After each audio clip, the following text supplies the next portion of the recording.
Hey, salut à tous, ici JC, ça faisait longtemps, trop longtemps, et comme nous sommes le dernier jour de 2025, je me suis dit que j'allais vous faire une petite vidéo news avant d'entamer 2026. Alors, vous l'avez vu, il n'y a pas eu de vidéo de poker, tout simplement parce que je n'ai pas été joué. Déjà, travail, tout simplement. J'ai pas mal bossé ces derniers temps, donc pas vraiment l'occasion d'aller jusque Namur. J'ai quand même eu 3 semaines de congé fin novembre, début décembre, mais déjà sur les 3 semaines, il y a eu une semaine où j'étais bien malade, donc impossible de jouer. Et les 2 autres semaines, malheureusement, ça tombait en plein festival poker à Namur, un des plus gros festivals de l'année d'ailleurs. Et comme ils le font toujours lors de festivals, eh bien, il n'y a pas de cash game 2,5 low que je joue habituellement, donc à savoir 500 € max à table. J'ai regardé une fois, il y a eu de la 2,5 high, donc jusqu'à 1000 €. À la limite, ça peut encore le faire, bon, même si je suis pas hyper fan, je me vois mal me ramener avec 2000 voire 3000 € si jamais la session se passe mal. Et encore, c'est la seule fois où j'ai vu de la 2,5, parce que pour le reste, c'était de la 5,5, et la 5,5 à Namur, c'est carrément jusqu'à 5000 € à table. Donc là, autant vous dire, c'est complètement hors bankroll me concernant. Et j'en arrive justement à Namur où malheureusement ça fait pas trop mes affaires actuellement à Namur. Déjà, je parlais des festivals, mais il y en a une tonne ces derniers temps. Il faut savoir qu'en temps normal, à Namur, c'était un festival poker, une semaine, voire 2 semaines, et ensuite c'était d'office 1 mois sans festival. Donc là, pendant 1 mois, j'étais assuré de pouvoir jouer mon cash game habituel. Et là, ces derniers temps, je ne sais pas ce qu'il y a. C'est festival poker, puis c'est 5 jours où il n'y a rien, et puis hop, on enchaîne directement avec un autre festival. Donc d'ailleurs c'est le cas actuellement, il y a un festival qui vient de se terminer ici dimanche, mais le week-end qui arrive ici, il y en a déjà un autre qui recommence, et donc là ce sera le même problème, de nouveau, il n'y aura pas de cash game en petite limite, donc ça fait pas mes affaires. Deuxième problème, je l'avais déjà évoqué dans une vidéo précédente, ce sont les nouveaux horaires de la Poker Room. Au lieu d'ouvrir à 15h en semaine, c'est maintenant à 17h. Et ça ne m'arrange pas parce que j'ai quand même 1 heure de route jusque là-bas.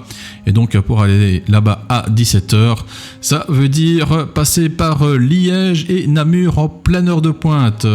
Autant vous dire que Namur en heure de pointe, c'est juste le foutoir total. Donc ça donne pas du tout envie. Donc ouais, là pour l'instant, Namur, bof. C'est pour ça que je n'ai pas été joué dernièrement. J'ai juste fait 4 petites sessions online sur GG qui se sont bien passées d'ailleurs. Mais bon, voilà, là c'est vraiment de la micro-limite, donc je n'en parle pas. Mais ouais, Namur. J'irai toutefois, peut-être, je dis bien peut-être, ce vendredi. Donc dans 2 jours, parce que c'est vendredi... Ça va ouvrir à 15h et j'ai justement congé jusqu'à dimanche. Donc là, j'ai peut-être enfin une opportunité pour aller jouer. Donc voilà me concernant. Alors, on va enchaîner avec des petites news sur Vegas. Parce que je rappelle que dans 6 mois, je repars à Las Vegas pour 13 jours. Donc, on a eu les dates du WSOP et c'est donc confirmé. Il y aura bien le début des WSOP lorsque je serai à Vegas. Alors, je ne sais pas du tout à quoi m'attendre. Déjà, à mon avis, il y aura énormément de monde, bien plus que d'habitude, je pense du moins. Les championnats du monde, c'est quand même pas rien. Mais à quoi m'attendre au niveau fréquentation casino? Je sais pas, est-ce qu'il y aura peut-être trop de gens, trop de waiting list, des 2-3 heures d'attente, je sais pas du tout à quoi m'attendre. Est-ce que je ferai un tournoi? Est-ce qu'on ferait pas la folie de faire carrément un tournoi lors des championnats du monde? L'idée me trotte en tête. Mais bon, vous savez, je suis pas du tout un joueur de tournoi, donc non, je pense pas trop quoi, mais allez, on ne sait jamais, il y aurait un petit side event là au début des WSOP, un petit tournoi genre 500 $ de buy-in, pourquoi pas. Alors on n'a pas encore le programme détaillé, on a juste les dates pour l'instant. De ce que j'ai vu, le programme détaillé n'arrivera que fin mars, début avril, donc il faudra attendre là pour voir ce qu'il en est. Et par contre, si je me réfère au WSOP 2025, bon, déjà des tournois à 500 $, il y en a pas énormément énormément. Et le problème, c'est que c'est souvent, quasiment presque tous les tournois des WSOP, c'est minimum 2 jours ou 3 jours de tournoi. Et comme je ne pars que 13 jours à Vegas pour jouer en cash game, ça m'ennuierait un petit peu quand même de perdre 2 ou 3 jours pour un tournoi où je serais très mauvais, hein. Bon, il faut pas se le cacher. Et donc de perdre 2 ou 3 jours de graines en cash, quoi. Hein. Bon, voilà. On verra. On a le temps d'ici là. Hein. Il faut déjà pouvoir arriver aux États-Unis, voir si les USA veulent bien de moi. Parce que j'en arrive à la news suivante. Augmentation du prix de l'ESTA. Voilà, c'est déjà acté depuis quelques temps maintenant. Et donc, vous savez, l'ESTA, ce formulaire électronique obligatoire qu'il faut remplir avant de partir aux États-Unis. Jusqu'à présent, cela coûtait $21 et ça vient de passer à $40. Ouais, le prix a doublé. Donc $40 maintenant ce formulaire. Et il faut encore voir comment ça se goupille parce que depuis quelques mois, ils ont lancé également l'application pour téléphone de l'ESTA. Et ils ont également mis en place justement des fils de contrôle à part dans certains aéroports. Normalement, Las Vegas en fait partie pour justement avoir la possibilité aux gens de s'inscrire via l'application plutôt que via le site internet ou formulaire papier. Et a priori, ce serait plus rapide sur place. Par contre, il paraît qu'à remplir sur l'application, c'est vraiment long, il y a vraiment plein de questions. Si jamais on s'est trompé, qu'on revient en arrière, le formulaire se vide complètement, il faut tout recommencer. Enfin bon, j'ai vu des réactions assez mitigées par rapport à cette application. Et il se pourrait même que l'application devienne, dans le futur, le seul moyen de faire la demande de l'ESTA. Bon, ça c'est encore à confirmer. Il faut savoir que pour l'instant, dans l'administration américaine, il y a plein de projets, etc. Donc, c'est encore assez flou.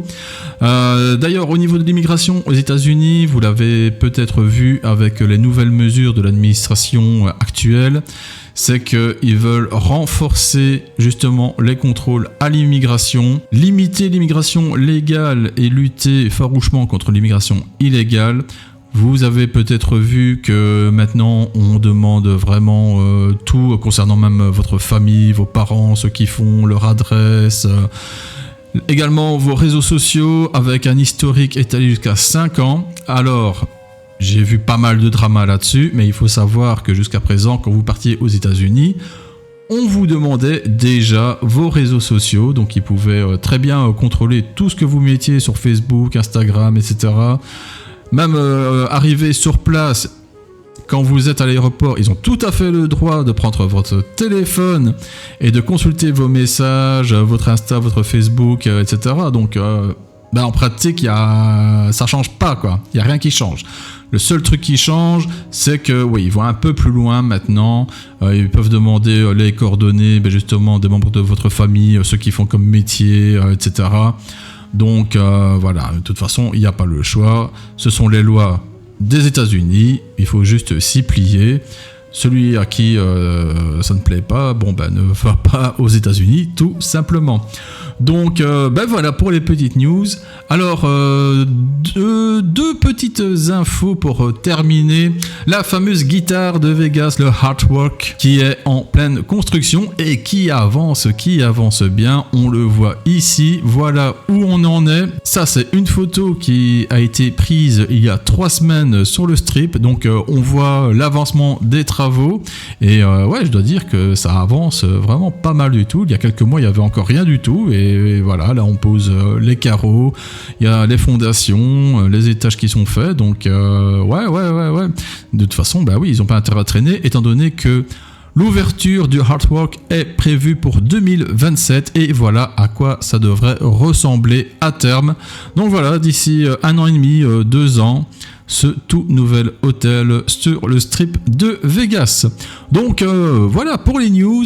Et juste avant de faire cette vidéo, je me suis dit je vais vous partager un petit truc. Il se fait que hier soir je suis tombé sur une chaîne YouTube Poker Cash Game d'un Américain qui joue souvent au win.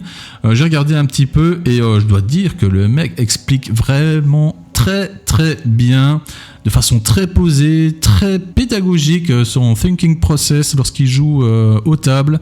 Et donc voilà, c'est cette chaîne-là. Franchement, si vous êtes amateur de cash game, que vous comprenez l'anglais, je vous la recommande chaudement. Je mettrai le lien ici en description. Et voilà, c'est tout ce que j'avais à vous dire pour cette dernière vidéo de l'année. Fêtez bien votre réveillon. J'espère que votre année 2025 a été fructueuse sur les tables de poker et que 2026 sera encore meilleur. Et je me le souhaite aussi d'ailleurs. De toute façon, bon, faire plus mauvais... Non. 2026 sera bien meilleur avec surtout ce Las Vegas au mois de mai. Allez, c'était JC. Ciao à tous. Ciao 2025. Bonjour 2026. Merci de m'avoir suivi et à très bientôt.